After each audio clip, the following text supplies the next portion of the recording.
Hello and welcome to the European Tour Picks and Bets show. Those eagle-eyed among you will realise I am not Skylar Hoke once again. I am Tom Jacobs and I'm joined by Bryan Decorte. Bryan, welcome. Hey, what's going on, Tom? Glad to be here, helping out as Sky enjoys Hawaii, and we get to talk about an event filled with a lot of golfers that can't pronounce their names because I don't talk about them much. So yeah, should be a good Yeah, one. I mean, look, I just done the Zozo Championship, and there's a lot of Japanese golfers that I read their names on the field, but I don't read them out loud very often, and we have to hack up the pronunciations every now and then. But I can always try and help. It's Sky pronounces them in any which way, so you won't stand out at all. So Yeah, I love I love ribbing him about how he says some of these names. It's like you hear the announcers say this weekly, like you're like unknowns. Sure, I get it. Like I massacre a few of them still, but there's some popular ones that I always text him as I hear him say it. I'm like, really? my favorite one was when he tried to change Jack Senior to Jack Senior as if he was some Sevi Ballesteros, lovely hands around the green type golfer. I was like, that's not going to make him play any better. His Yeah. name is Senior. He sounds old, not Spanish. So look, this is that's always good fun. I mean, there's some Oh guys yeah.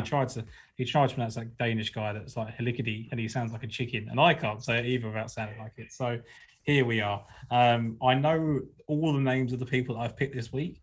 That doesn't necessarily lead to any sort of success, but we are at the Mallorca Open. We are playing at Golf Santa Ponza. Bryan, I'm not going to pretend to know anything about the golf course. The last time they played here was 1998, which made me 5 years old. And believe it or not, I was not gambling at that age, legally or illegally. So look, it's one of those ones where I think you just kind of have to. Because normally I find a golf course designer and I kind of link that to another course, and that leads me down some really bad rabbit hole, and I tend to still lose. But I didn't even have that this week. Like, there was just no sort of clues. I don't know if you found anything. No, the only investigating I was able to do was just going to the golf site's actual page, and it seemed to be translated enough for me, but it was in meters also. So for American here, had to convert that. So it seemed roughly 7,200 yards, par 72. Seemed a little shorter, but yeah, like you said, I have no clue. I see that they played it as well. I was 10, as you mentioned, when you were 5 when they last played it here. So even if I had stats or anything from that, I would do nothing with them. So yeah, it's kind of just going in blind, right? I guess you could potentially use like a Spanish form, if you will. I know, but again, I don't know even if the course is like a typical. I mean, Valderrama is a Spanish course, and it's Right. probably not like Valderrama. So No. yeah, It, flying blind. Yeah. yeah, and I think sometimes it actually frees me up because I sometimes just look at the golf course and say, right, only these types of golfers can win. And there's always one, like last week was Ryan Fox and Minwoo Lee are in the top five at Valderrama, and you just wouldn't put them there. Laurie Cancer was leading, wouldn't put him there. Like, it does just happen that the good golf just takes over based on the course. And what I tried to do this week, there's kind of contrasting views. Like you said, it's quite resorty. It looks pretty open, so I think people can be able to shoot low numbers. But as far as I can tell, they've never shot better than 11 under here. And there is, it's coastal, so there could be a little bit of wind. So what I've tried to do is kind of stick with kind of versatile players that I know can cope with the windy conditions as they come along and also shoot the low numbers. So we had Thomas Peters at 18 to 1, Laurie Cantor at 20 to 1, Andrew Johnston at 20 to 1, Sam Hawthorne and Adriano's 22 to 1. Those are the prices I've got over here. Did any of those make any sort of appeal to you? I mean, yes, only because it's easy to look at this field and kind of just know that these are probably for sure the best golfers in the field. That said, you're kind of weighting that on their past performance, right? And who we think they are, like a Thomas Peters, Andrew Johnston. Johnson has actually been recently good off the tee and with the irons for the most part at Valderrama and the Open de España. Peters has been so off the tee, not great with the irons either. So it's like, okay, I think he's maybe the best long-term golfer in this field, but I still don't even know, right? Like, is Peters still riding some something that we think he is or was. Maybe he no longer is. I don't know. But it drops off name power real quick, right? I mean, you got Martin Keimer sitting at 28. I don't know. I haven't pulled the trigger on anybody up here. I don't foresee it. Although, I mean, you could go to Catlin or Fox, Cantor. I wouldn't hate it. It's just seems pretty wide open for me to jump at any of those particular individuals. And I think a lot of what you said about Thomas Peters there is really important. Like, are we still thinking about Thomas Peters that was at the Ryder Cup and played so well as a rookie and has performed admirably in major championships in the past? And we just attach these things. He's not been that golfer for quite a long time now. And same with Martin Keimer. Same with even like it's hard to say about that, but kind of like it's been a while since Sam Horsfield was who Sam Horsfield thought he was last year. Like it just happens. Right. I mean, the obvious one I think people may be drawn to is Laurie Cantor, because I think people will go, well, he played so well on the course, it didn't suit last week, come so close to victory again, and this will suit. But I just couldn't get there. I mean, the closest one to me was Ryan Fox, because he's hitting the ball pretty well, and I know he can play well if the wind gets up. But again, didn't want to go there. So without spending too much time on people that we don't want to bet, there's a pair of guys just below those sort of odds that you were interested in. Yeah, and again, it's not that so we were kind of talking just before we went live, right? It's not that I love them, and even statistically, I don't know how well they fit. But Matthew Jordan sitting around 33, depending on where you're shopping, and Adrian Otaegui also at the same number. Once again, depending on where you're shopping, it should be roughly in there. At least with Jordan, I don't know. It seemed like maybe he was finding something again. I feel like I used to bet him weekly last year, and when he was popping up, and maybe he started to find something at the BMW. The irons were there. The Dunhill Links, the irons were there. He did not play at Valderrama last week, so maybe a week off of maybe skipping, getting beat up by that particular course could be helpful. He was good off the tee at the Open de España, at least. He does. I again, at this course, I don't particularly know he's more of a distance and an accuracy guy. So I guess more often than not, it pays to be longer. So hopefully that reigns true this week. Although that would then hurt the next guy, which is Adrian Otaegui, who is more of an accuracy over distance type.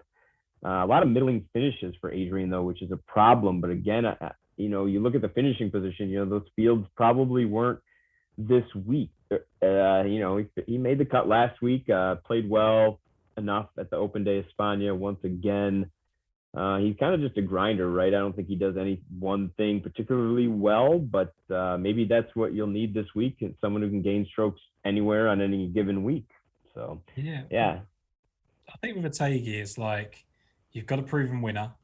You've got someone that's great tee to green at the moment. I think he's 10th best in the field over the last 15 weeks, so going back quite a long time. And like you say, it's been a lot of middling results, but they're steady. Like, he's probably going to make the cut. He can go low at any given time. Like, I think that's really important. We don't know who the Spanish contingent have maybe come across here and played here. They could have all done it on their weeks home and stuff like that. So we normally hear that at the end of the week when someone's come out and they've been a member there for 17 years and they never wanted to let on into the facts. But I spoke about Matthew Jordan earlier on my podcast, and I thought I knew what Matthew Jordan was, right? I thought he was a links player, and I thought he was always going to win either on links at the Alfred Dunhill or just on the British Isles. And then he started playing really well at Crans, and then he played well in the Spanish event. And I just think, like, what is it that he does? And I think it just generally is kind of like a very good golfer all round, bit of a longer hitter than maybe gets given credit for. And just, I guess I still want to see it from him in contention, but Matthew Jordan is a guy that he will very quickly shorten up. Like, he seems to be a popular player and popular name without really achieving too much as a professional so far. And I think, 35-1 might even seem short to some, but I kid you, like, he will be Laurie Cantor's price if he has any decent weeks coming up. Yeah, and maybe it's just the circles I'm in, the people that I follow and talk to about the European Tour. It's not a large group, but I think Matthew Jordan was kind of like a fantasy darling slash betting because of just the statistics, like you just mentioned. Especially in this particular field, he's in the upper 90th percentile in off the tee approach and around the green, right? And the strokes gained putting's below average, sure, but all those things add up to someone who people like to wager on and play in DFS because you're getting that pretty stellar tee to green game over his last 10 events. Yeah, and I mean that's what everybody loves, right? You chase the ball striking and cross your fingers when they get to the green. So that's Matthew Jordan. And that's kind of where I've gone with Richard Mansell as well, whose price, I'll be honest, I don't even not like it. I pretty much hate it, right? And it's very unusual for me to go against what I believe is value, but he's the type of guy that if I got to the end of the week and he won, and he can do that, I would be really disappointed that I didn't just bite the bullet because I'd kind of want like 66 to 1. If he's 40 to 1, I just ignore it. It just seems a bit pointless. I'm just doing it just for value purposes. So he's a bomber who gains a ton off the tee. He dropped down to the Challenge Tour and finished tied 12th. He was tied 6th last time out of the Dutch Open. So there is the fear that he hasn't played for a little while, but that's similar grade field to what he's in now. And over the last 15 weeks, according to my sort of site, he's first in strokes gained approach and first in tee to green. He was 9th, 16th, and 14th in the field in strokes gained approach, 10th, 8th, and 8th tee to green. Like we know what he does. He bombs it. He gains a lot of strokes off the tee, and that is kind of his game. And if the course gives up the birdies that we think it can do, then I think that's a really good formula for him. It's just whether he can cope on a final round Sunday.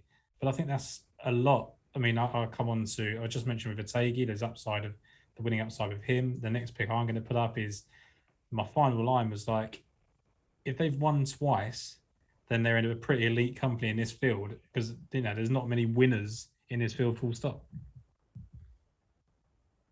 Yeah, so just to go back to Mansell here, like you said, you mentioned like he hasn't played in a little bit, but it seems like you just picked right back up. And sometimes I think that's overplayed, taking time off. Like guys, it's probably refreshing, right? And I know everything is rusty, but at the same time, or could be, but they are professional golfers.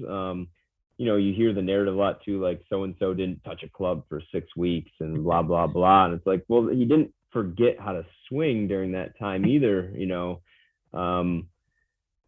I could not do a lot of things for 6 months and figure like again, maybe certain guys need a little more time to click, but I personally think that narrative's typically overblown. And like you said, he did play well last time he was out at the Dutch Open, T6. So yeah, in a field where there wasn't a lot of clicks to be had, after you made that mention, he's going on the notepad to look a little further into for me as well. It's just one of those guys that he feels like he's going to win on the European Tour. He feels like he's got the modern game to win, and he's going.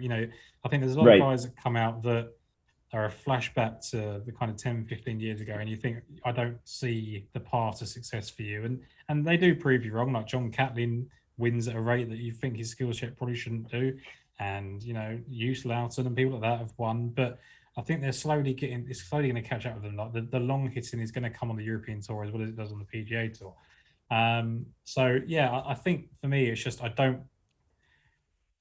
I've not backed him religiously to try and not miss his first win, but I think there's just when there's a field and an event that could suit, we don't really know much about. Like, why not just take a flyer on him? And I think that's pretty much the same with the next pick that we've got here as well in terms of Niall Kearney at 66 to 1. I had him. He's a top 10 in the field for me over the last 15 weeks in terms of current form. 8th, 35th, 29th, and 12th over his last 4. And he's 35th on tour for the whole season, strokes gained off the tee, which is pretty surprising considering he sort of averages 290 off the tee. So we know that it's a different kind of way that he does it, that he gains those strokes. But he shot a 61 in the Canary Islands on that final day. So we know he can go low when he gets hot. And he's just been playing some really, really solid golf, and I expect that to continue here. Yeah, I'm on Niall as well, and like you mentioned, he's that rare bird, if you will, who gains a decent amount of strokes off the tee, and he's a short hitter. He does a lot of it with just hitting fairway after fairway. So, I kind of look at it both ways with this course. Maybe I need to take like 2 more accurate hitters, 2 longer ones, just in case. However, I don't know. I feel like the Super Birdie Fest really kind of just plays to whoever's rolling it the best anyway. And it's kind of nice. It's rare. You get a guy like Niall who, I don't know, not there at the long-term number in front of me, but his last 10 events, putting it quite well. So, and it looks like long-term, he's a pretty solid putter as well. The form seems to be there compared to a majority of this field. And I say form loosely. He's got 4 events that date back to the beginning of August. So it's not a long list of form, but again, he's at least held it when he's been making these sporadic starts, like from the Czech Masters to the Dutch Open. He still finished T12, right? And then he took about a month off. So there's no reason to think he can't do that again in this field. So I'm with you there. And the 66-1 looks like one of the better. I mean, that was the first click I made, right? That was really the only one that was just like, yep, out of all this, that kind of feels right. And I think the two things that are interesting you said there is one that he's done it and it's been consistent over a long period of time. And I think that kind of appeals to me. And the other thing is that these results are kind of all come together, and it's something that he's not done for years in the sense that he's done it for 3 or 4 years. He's come to the fore and all his best results are coming now. So for me, the fact that he just seems to be a markedly improved golfer, like someone like an Adam Schenk on the PGA Tour has had 3 top 4 finishes in 9 starts. Like, that's unusual to him, and I think this is unusual to Kearney, but he's now settling on to that. So I think that is where I went with him. I think the fact that he can gain strokes without being long off the tee is a really important thing, because it's not just like the odd stroke; it's an impressive amount, and I think that was really appealing to me. Before I come on to my next pick, obviously just to advise you to subscribe to the show, the Mayo Media Network European Tour Picks and Bets, The Mix on Apple Podcasts, and just listen to us there on the audio form as well as the video form if you don't like watching us on the YouTube. I know I'm growing out as if I'm a bit of a Yeti at the moment, so maybe you just want to listen to me as opposed to see me. Renato Paratore was the other guy that, when I first looked at it, I looked at him and I looked at Langasque, and I kind of put them two together, and I think, are they not the right mix for this event? Are they kind of better on tree line courses? Are they better when it's just more accurate type things? And then when I looked at Paratore's top finishes, he won the Nordea Masters, which is a pretty open, exposed layout. Second in Mauritius, 4th in Qatar Open. Dunhill Links, he was 7th, 18th in Saudi. Like, that's a really good collection of form on these kind of like open, exposed coastal tracks. He's just got good form as well. Tied 25th and tied 9th his last 2 starts. He was 7th at Crans before he went on a run of 4 missed cuts. Never been massively consistent, but again, like I said earlier, there's not many 2-time winners in this field, and he's one of them. And when you look at his incoming form going into those wins, he was 45th and 17th before winning the British Masters. And then he went 8th miscut, 18th, 23rd miscut before winning the Nordea Masters. So to me, it looks like if he can put a couple of really good events together in a short space of time, you want to look out and see if another win's coming for Renato Paratore. Yeah, he always seems to be streaky. And yeah, with no Guido here, I might as well potentially bet on his best friend, right? So you mentioned, and I'm glad you mentioned that. Like, you look back through his results, though, even if they didn't necessarily turn into wins, you see kind of often the form kind of click. Like, he goes cut.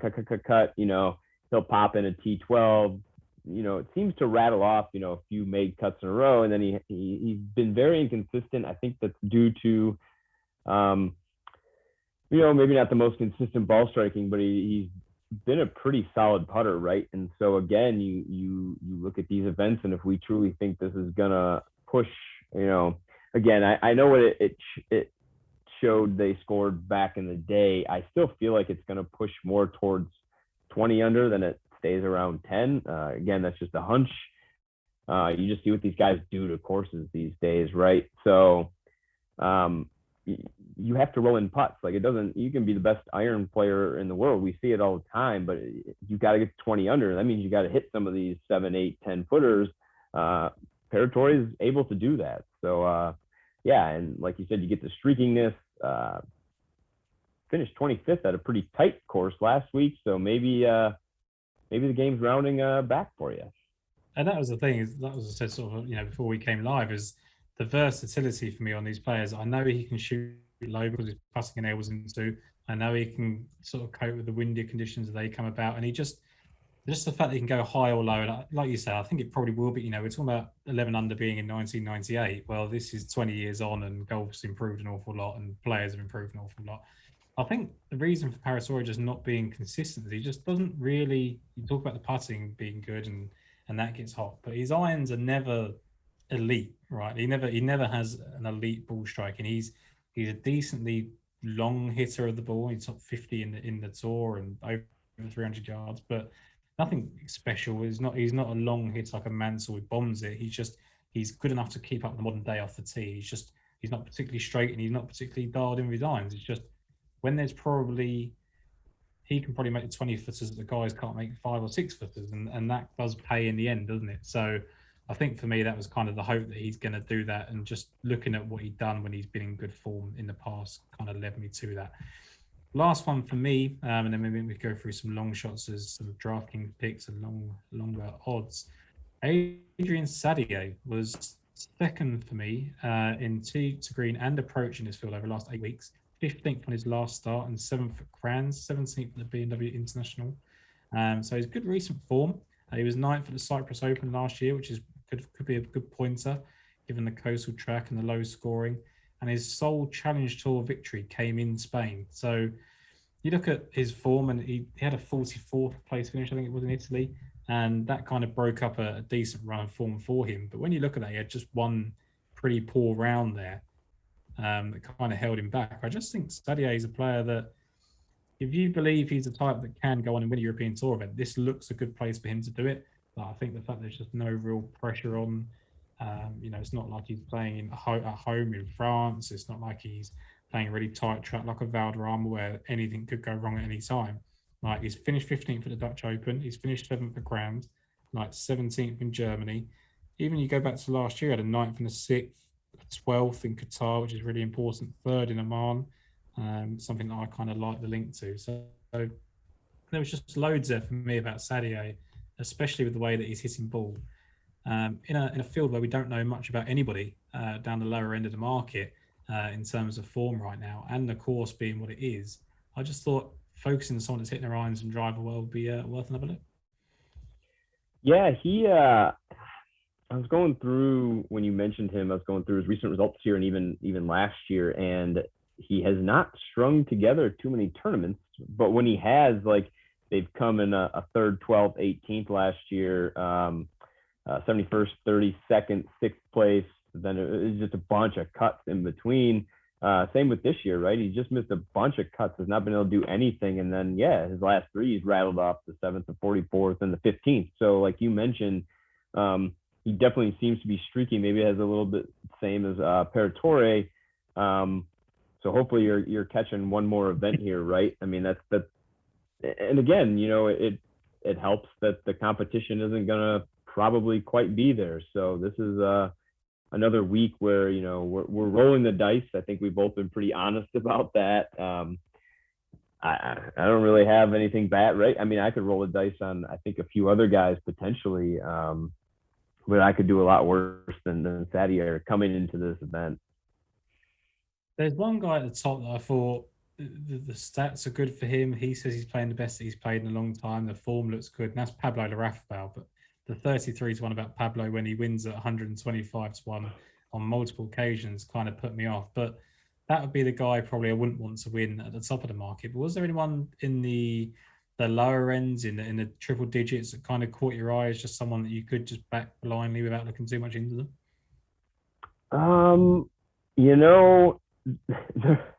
There really wasn't, and that sounds wild. And maybe as we get closer, I guess the one guy. So if we want to talk really short form, over the last 10 events, we only had 12 rounds for him, but it would be Nikolai von Delkshausen. Oh, wow, massacred that one. That one's for Sky, right? after mocking Sky, I'm gonna go try to pronounce some Danish guy's last name. Dellingshausen. I don't know. We got 12. He's 225. And the reason he stood out was in those 12, he's 85th percentile in this field, tee to green from those. really good off the tee. The irons were above average as well, around the green and putting, as we see with a lot of these younger players, right? That's where they don't have the touch yet. So I guess if I was going really deep, we'll go Nikolai at 225, and I'm going to leave the last name off that time. So you'll be pleased to know he was second in the Tenerife Open as well, which is probably a good little link there. Opened up with 64 and 62 in the first 2 rounds, which I think is pretty impressive. But look, like you said, we sometimes come on here and we find people that are 400 or 500 to 1 we try and make a case for. But I mean, there was someone like Lars Van Meerhouw is played some decent golf at times, but I think you'd really just be scratching around the surface to try and fit somebody in just for the sake of having a long shot. And I don't necessarily like the idea of doing that. yeah, I mean, yeah. No, I was just gonna say, yeah, like that's a complete reach, and like I just massacred it too. He's not even Danish; it seems like he's German. So like, just goes to show you, I honestly don't know much about him. That's just pure reading, trying to read some tea leaves in the stats there. So absolutely, there's a couple of guys that are sort of sub 7K that I kind of had interest in on DK, which would be Gavin Green. I think is coming back to some sort of form. He finished tied 20th last week. Lucas Bjerregaard, we've mentioned an awful lot on the show of late. He's 7-4. So those guys could probably prop up a few sort of DraftKings teams. Sebastian Garcia Rodriguez could get off to a fast start, 6,800. But really and truly, I don't want to be relying on these guys. I think you need to probably put a pretty balanced board up in terms of DraftKings. I think there is going to be some tough scoring at times out there. But let's summarize our picks. Brian, if you could just go from the top for us. Yeah, so for me, that's going to be a Matthew Jordan at 33 area, Adrian Otagi at 33 as well, and then we're going to cap that off with Niall Kearney at 66, and those are the 3 on the card for certain. Yeah, and for me, it was Richard Mansell at 40 to 1, Renato Paratore at 55 to 1, Niall Kearney at 66 to 1, and Adrian Sadier at 100 to 1. And we talk about butchering names, Brian, with Nikolai there. I completely butchered the name of the audio platform. So Daily Fantasy Sports Picks and Becks the Mix. Don't put European Tour in there. You will not find it. You will be disappointed and come up empty. But please do go and subscribe and rate us, review us on Apple Podcasts, and subscribe to the YouTube channel. But Brian, thank you very much for joining us. As I said to you in the chat earlier, you've probably joined us for potentially the worst European Tour event of the year. I'll say that at the end of the video so that you make sure you'll watch till the end before I make that admission. But look, it's a tough event. We've only got kind of 4 events left of the European Tour season, before we put a bow on it there. So I think we can start looking ahead at who we expect to perform well in 2022 and see if they can get themselves sort of cards locked up and get themselves some good finishes. Well, I appreciate having me on. Yeah, it's not the strongest event the tour has to offer, but maybe this is one where, as the head-to-head matchups roll out, you can take more advantage there as well. So, hey, yeah, you can still win money on the bad fields, right? And that's that. I think the thing is with that is, maybe you just don't overthink them as much as well. Like you looked at a couple of numbers in the Otagi and Jordan, didn't love them, but you expect them to play very, very well. I thought the Paratore and Kearney were overpriced. You hit them quickly in terms of Kearney as well. So I think sometimes with a weak event, with a weak field, of course, we don't really know much about, we sometimes just make the clicks a bit easier and go with our gut as opposed to getting too lost in the hidden form, shall we say. So I think that puts a bow on it for us, and we wish you all well this week.